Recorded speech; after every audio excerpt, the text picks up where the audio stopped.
En diciembre de 2021 y abril del 2022, el Consejo del Poder Judicial aprobó los códigos de ética y de conducta que rigen el actuar de las personas que laboramos dentro del Poder Judicial.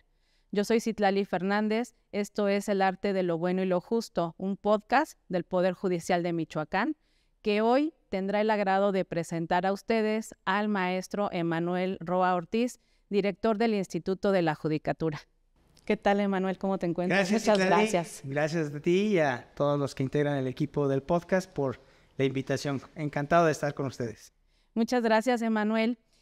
Como lo comenté con ustedes, Emanuel Roa Ortiz ha sido desde hace alrededor de 20 años director del Instituto de la Judicatura y ha tenido dentro de sus funciones este encargo tan importante que fue el proyectar estos códigos tanto de conducta como código de ética del Poder Judicial. Y pues bueno, de alguna manera vamos a adentrarnos en estos temas tan importantes que tienen que ver con la ética y la conducta y el por qué es importante en una institución como esta, como es el Poder Judicial. Sí, yo creo que podemos empezar diciendo que estos textos que vamos a comentar el día de hoy no son los primeros. Ya desde hace unos 5 o 6 años, el Poder Judicial del Estado tenía unos principios de conducta ética que regían la conducta de los servidores públicos del Poder Judicial del Estado. Y en ese sentido, pues podemos indicar que estos textos vienen a perfeccionar, a complementar, a ampliar las expectativas que el Poder Judicial tiene respecto de todos y cada uno de sus integrantes, porque es necesario que todos los que colaboramos en el Poder Judicial del Estado, todos los que estamos involucrados en la prestación del servicio público de impartición y administración de justicia, observemos no solamente una conducta legal, es decir, conforme a la ley, sino también una conducta ética, es decir, una conducta conforme a un modelo, a un parámetro, a un estándar, en donde hay principios, valores y virtudes. Y ello se debe precisamente a que la sociedad, lo dice inclusive el propio preámbulo del Código de Ética, que se aprobó, como bien lo dijiste, en diciembre del 2021, este Código de Ética en su preámbulo dice muy claramente que la sociedad tiene derecho no solamente a un servicio público de impartición y administración pública de justicia de calidad, con calidad, conforme a los más altos estándares de excelencia, sino también tiene derecho a que quienes dictan las sentencias, los jueces, los magistrados, quienes colaboran en el servicio público de la impartición de justicia, que son secretarios de acuerdo, secretarios proyectistas, escribientes, actuarios, y además todo el personal administrativo que coadyuva con esa labor tan importante como es la impartición y administración de justicia, observemos una conducta conforme a un elevado estándar ético. Entonces, no solamente es un derecho de la ciudadanía el que se le imparta y administre justicia con calidad, sino que todos y cada uno de los que colaboramos en el Poder Judicial del Estado observemos una conducta ética conforme a ese modelo. Y el Código de Ética precisamente hace uso de este conjunto de principios, valores y virtudes para conformar ese modelo. Oye, platícanos sobre esto o adentrémonos sobre estos valores. ¿Cuáles serían estos valores y principios que también están contenidos en estos códigos? Pues son una serie de valores, principios y virtudes que evidentemente lo que hacen es precisamente conformar este modelo. Los principios son aquellos que le presentan al servidor público, le dicen al servidor público cómo debe orientar su conducta. Por ejemplo, el principio de independencia, el principio de imparcialidad, el principio de eficiencia, el principio de legalidad. Son una serie de principios que lo que hacen es decir cómo debe comportarse el servidor público. Por ejemplo, el principio de legalidad, que es el primero de ellos, establece perfectamente, claramente, que el servidor público debe en todo momento acatar, conformar su conducta a la ley, a lo que dice la ley. Es el principio básico. Una conducta ética empieza porque el servidor público conforme su conducta a la ley. Y posteriormente se va desarrollando cada uno de estos principios. El principio, habría que aclarar antes, por supuesto, que tenemos dos tipos de principios. El código prevé dos tipos de principios, que son los principios comunes para todos los que prestamos nuestra labor, nuestro servicio en el Poder Judicial, y eso incluye tanto jueces, magistrados, consejeros, todo el personal jurisdiccional, específicamente hablando, y el personal administrativo. Y después tenemos 5 principios que solamente se aplican para quienes prestan su servicio en el área jurisdiccional. Y esos 5 principios pues son básicamente enfocados a resaltar esta conducta que es un poco más exigente para quienes imparten justicia. Quienes formamos parte del entramado administrativo, quienes prestamos nuestra labor para coadyuvar en esa impartición y administración de justicia, bueno, pues nos aplica los 21 principios comunes, mientras que esos 5 principios pues son básicamente para quienes desempeñan la labor jurisdiccional. Y estamos hablando de independencia, imparcialidad, corrección, competencia y diligencia, eficiencia, ¿no? Y esos principios son los que se aplican a estas personas que tienen a su cargo pues directamente la impartición de justicia. La administración de justicia se rige por los otros principios que comentábamos. Y además tenemos los valores. Un principio establece el modelo de conducta ideal, porque hay que subrayarlo. La ética es una exigencia, pero respecto de la conducta que se espera del servidor público, cómo se debe comportar el servidor público. Pero para que esa conducta se pueda llevar a cabo tenemos los valores. Y los valores son precisamente cualidades que el Poder Judicial del Estado busca que nosotros, los que integramos tanto la parte judicial, jurisdiccional como la parte administrativa, incorporemos a nuestra conducta. Valores como, por ejemplo, el respeto, el trato respetuoso. Los usuarios de la impartición y administración de justicia tienen derecho y tienen la expectativa de que se les trate con respeto, es decir, conforme a su dignidad humana. El trato igualitario. No podemos hacer ningún tipo de discriminación respecto de los usuarios, salvo cuando el trato diferenciado se exija precisamente por la circunstancia específica de la persona. Por ejemplo, si un usuario es perteneciente a un pueblo o una comunidad indígena, requiere un trato diferenciado, no se le puede tratar igual. Si habla en un idioma diferente al español, también requiere un trato diferenciado. El Código de Ética precisamente establece esa diferenciación, ese trato de manera diferenciada, pero cuando lo exija las circunstancias. Sí, sería en positivo. Así es. Precisamente para acercar la justicia a las personas que acuden a realizar algún trámite. Y platicaríamos también sobre qué otros contenidos contienen estos códigos, como por ejemplo puede ser, ya me estás comentando el de ética, el de conducta. ¿Qué conductas se requieren para las personas? El código de conducta es complementario del código de ética, pero yo creo que también valdría la pena abordar que el código de ética prevé virtudes, porque no solamente tenemos los modelos, que son los principios, tenemos los valores, que son las cualidades ideales que debemos de observar todos los que trabajamos en el Poder Judicial, sino también las virtudes, es decir, los hábitos. De nada sirve que tengamos como principio ético la independencia y que tengamos el valor de independencia como cualidad para incorporar a nuestra conducta si no lo traducimos a la práctica. Entonces es muy importante subrayar que tanto el Código de Ética como el Código de Conducta no solamente son guías o ideales, sino también exigen la práctica de esos principios, de esos valores que son las virtudes.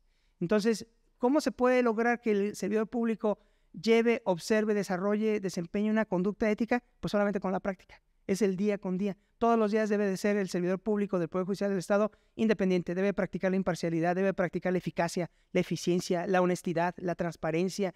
Es decir, debe hacer realidad lo que establece la misión, que también está contenida en el Código de Ética, como la visión del Poder Judicial. ¿Qué hacemos en el Poder Judicial del Estado? Brindamos un servicio público de impartición y administración de justicia a la sociedad michoacana conforme a la transparencia, conforme a la excelencia, conforme al excelente desempeño de todos y cada uno de nosotros. Claro, diáfano. Y precisamente parte del Código de Ética son las reglas de integridad.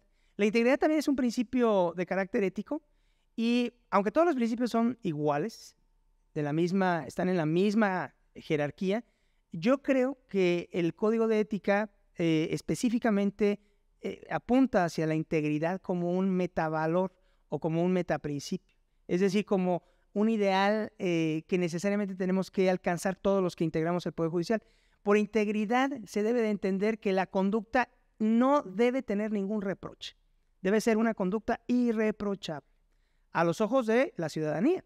Entonces, los servidores públicos, los jueces, los magistrados, secretarios, los directores de área, los jefes de departamento, todos debemos de observar, de desarrollar una conducta irreprochable. Irreprochable. Y esas reglas de integridad son muy interesantes porque nos indican que conforme a ese modelo de conducta y a esos valores, las reglas de integridad nos indican inclusive qué tipo de conductas deberíamos evitar. Por ejemplo, el buscar beneficios indebidos. Claro. Nosotros recibimos un salario por la labor que desempeñamos. No podemos aspirar a recibir beneficios indebidos, ¿verdad? No podemos aspirar a, por debajo del agua, pedirle a un usuario que nos apoye con cierta cantidad económica o que dé una contraprestación para llevar a cabo nuestro servicio. Entonces, eso está prohibidísimo por el Código de Ética y esa es una conducta que debemos observar. Porque aparte también es sancionable. Exactamente, porque afecta ese principio de integridad. ¿Cómo aseguramos que las personas que laboramos en el Poder Judicial cumplan estos lineamientos, por así decirlo, o estos valores, estos principios? Esa es una pregunta muy importante, porque en el ámbito de la ética, a diferencia del ámbito legal, los mecanismos de sanción no son tan específicos. En el ámbito legal y en el ámbito administrativo, pues hay una serie de mecanismos que cuando hay vulneración de esas reglas de conducta, de esas normas, pues se aplican, ¿no? En el ámbito de la ética hay que trabajar un poco más al respecto. Pero yo creo que la respuesta es muy concreta. En primer lugar, ¿cómo garantizar que el servidor público se comporte éticamente o se conduzca conforme a la ética? Primero, hay que capacitarlo, hay que educarlo. Sí. Ciertamente no se trata de cuestiones novedosas, porque la ética sí ha estado presente en la vida de todos los seres humanos desde que somos menores, ¿no? Porque en nuestro entorno familiar, los más cercanos a nosotros, coadyuvan, exacto, en la escuela coadyuvan para que tengamos una conducta conforme a la ética. Entonces no es una cosa novedosa. En el caso del Poder Judicial, como todo servicio público, como todo servicio de la administración pública, el estándar se eleva, la exigencia es más elevada. Es cierto, todas las personas debemos comportarnos con honradez, pero con mayor razón los que integramos el Poder Judicial, por el servicio que prestamos. Porque lo que hacemos en el Poder Judicial afecta gravemente a las personas, gravemente en el sentido de que son sentencias que resuelven conflictos, que determinan, por ejemplo, la responsabilidad o no de una persona en el ámbito penal y que probablemente se traduzca en la privación de la libertad durante un cierto tiempo. O, por ejemplo, la custodia de los menores de edad en un conflicto familiar. O, por ejemplo, a quién le corresponde el pago de ciertas sumas porque no ha cumplido con sus compromisos previamente adquiridos. Entonces, lo que se hace en el Poder Judicial es una cuestión que tiene una repercusión no solamente entre las partes, sino también entre todos los integrantes de la sociedad. Por eso la exigencia se eleva. Entonces, ¿cómo garantizamos que los servidores públicos se comporten conforme a ese estándar y modelo de conducta ética? Primero con la educación, con la capacitación constante, continua y reiterada. Estos textos, el Código de Ética y el Código de Conducta, sirven precisamente para servir como modelos, como guías. Y por supuesto, también están los mecanismos que pudiéramos decir son de naturaleza administrativa que podrían coadyuvar cuando se detecta que hay una falta o una sanción. Recientemente se acaba de aprobar por el Consejo del Poder Judicial la creación del Comité de Ética. Y ese comité tendrá una importancia fundamental porque no solamente lo prevé el Código de Ética y el Código de Conducta, sino además necesariamente ese comité tendrá a su cargo el darle seguimiento precisamente a la aplicación de lo que viene tanto en el Código de Ética como en el Código de Conducta. Y por supuesto identificar aquellas conductas que sean vulneradoras de estos principios, valores y virtudes, de estas reglas de naturaleza ética. Entonces, esa es la forma en que se puede garantizar que el ciudadano, que el servidor público respecto del ciudadano observe esa conducta ética. Pero en principio, el convencimiento, la convicción de que eso es lo que espera la sociedad de nosotros, que nos comportemos no solamente de una manera muy profesional, haciendo lo que hacemos, impartiendo y administrando justicia, sino también que nos comportemos conforme a ese modelo y estándar de conducta ética. Aparte del Comité de Ética que comentas, recién se acaba de constituir, ¿qué otro mecanismo de vigilancia en el cumplimiento de estos ordenamientos tenemos dentro del Poder Judicial y para que la ciudadanía los conozca? Por supuesto, está también la Comisión de Vigilancia y Disciplina del propio Consejo del Poder Judicial. Nada más que hay que hacer la observación que la Comisión de Vigilancia y Disciplina se encarga de identificar todas aquellas conductas que vulneran los estándares de naturaleza administrativa. Y hay que distinguir la ética de lo administrativo. Aunque puede ser un mecanismo también que ayude, por supuesto, ¿Por qué? Porque usualmente cuando se comete una falta de naturaleza ética, por ejemplo, que se actúa contra el principio de integridad o contra la honradez, o contra la eficacia o la eficiencia o contra la transparencia, cuando hay un conflicto de intereses y a pesar de que el servidor público sabe que no debe de intervenir porque hay conflicto de intereses, interviene, entonces esas faltas de naturaleza ética también repercuten en la esfera administrativa. Sí. Entonces, no solamente podría intervenir el Comité de Ética, sino también darle parte al Comité de Vigilancia y Disciplina del propio Consejo del Poder Judicial. Y al mismo tiempo que hay la cuestión de específicamente ética, también se desarrollaría la cuestión, el procedimiento administrativo sancionador. Evidentemente esto es un mecanismo de denuncia que pueden hacer uso las personas, por supuesto, que tengan alguna dificultad o que perciban alguno de estas violaciones, ¿no? a la conducta que debemos mantener. Las reglas de integridad lo prevén. No solamente entre los propios integrantes del Poder Judicial estamos obligados a denunciar aquellas faltas que observemos que se cometen, que vayan en contra del Código de Ética o del Código de Conducta, sino también esto es aplicable para toda la ciudadanía, para los usuarios de la justicia y también para la sociedad en general. ¿Esto dónde se puede realizar? Evidentemente, en el Consejo del Poder Judicial, pues hay esta área del Comité de Ética, que seguramente allí apenas se acaba de crear, todavía los mecanismos específicos de cómo opera la denuncia, quién atiende, cómo se desarrolla, están todavía por concretarse, por materializarse, pero ya está el comité. Y en segundo lugar, pues está la Comisión de Vigilancia y Disciplina. Evidentemente, las quejas se pueden plantear ante el propio Consejo del Poder Judicial del Estado, que tiene su sede en el centro de la ciudad, en el Palacio de Justicia Histórico. Para concluir, Emanuel, algo que nos quieras reforzar sobre estos códigos y sobre la conducta de los servidores. Yo creo que es muy importante señalar y subrayar que la legitimidad que tiene el Poder Judicial no solamente depende del profesionalismo, de la muy alta capacitación y educación, profesionalización judicial que tienen los integrantes, que tenemos los integrantes, sino también precisamente porque tenemos ese estándar de conducta, que es un estándar muy elevado, muy exigente, y que por supuesto eso beneficia directamente a la ciudadanía. La ciudadanía quiere servidores públicos no solamente eficaces, eficientes, profesionales, sino también éticamente responsables, probos. Y yo creo que tanto el Código de Conducta como el Código de Ética se complementan perfectamente para lograr que haya ese servidor público, esa servidora pública del Poder Judicial del Estado que cumpla con esas expectativas ciudadanas. Porque, y aquí yo creo que podríamos cerrar el círculo, ese derecho que tiene la ciudadanía de accesar a la justicia se complementa con el derecho que tiene la ciudadanía de que quienes imparten y administran esa justicia que desea la ciudadanía sean precisamente personas de conducta ética e irreprochable.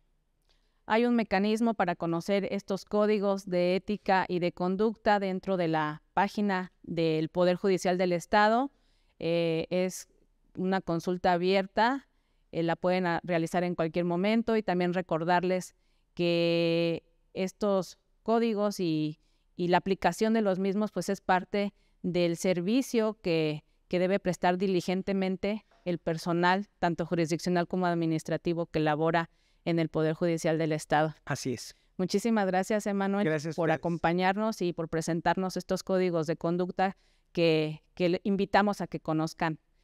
Muchas gracias por acompañarnos. Recuerden que nos encontramos en Facebook, donde pueden colocar sus comentarios, así como aportaciones a temas que sean de su interés. De igual forma nos encontramos en YouTube, en Spotify, Apple Podcast y Amazon Music. Esto fue El Arte de lo Bueno y lo Justo, un podcast del Poder Judicial de Michoacán.